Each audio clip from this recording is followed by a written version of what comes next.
I've got some walnut boards that have some very rough edges, and I need to square these up. Normally I would use my jointer, but my jointer has been out of service for a while, and I don't know if I'll ever get around to completely repairing it.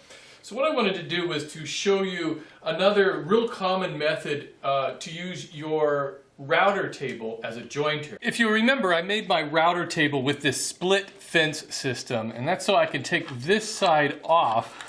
And what I have are, I found some of these plastic washers, and I'm just going to put a couple of these in just as a spacer to get this to stick out a little further. Let me show you.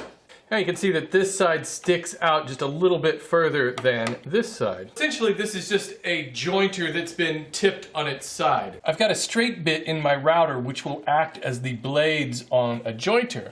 So all I need to do is pull this forward to where the cutting blade is in line with the outfeed fence, to be about like that. And if you don't have a split fence, a solid fence will also work. All you need to do is just attach a thin shim to this side, either a thin piece of metal or a little laminate, anything that'll just extend this side out slightly ahead of this side.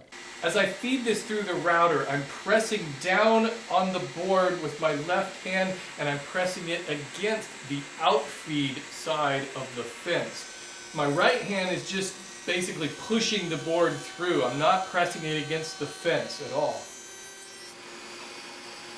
So that gives me this one perfectly straight and square edge that now I can take this and run it flat up against the fence of my table saw, and I can square up this edge so that it's parallel with that first edge.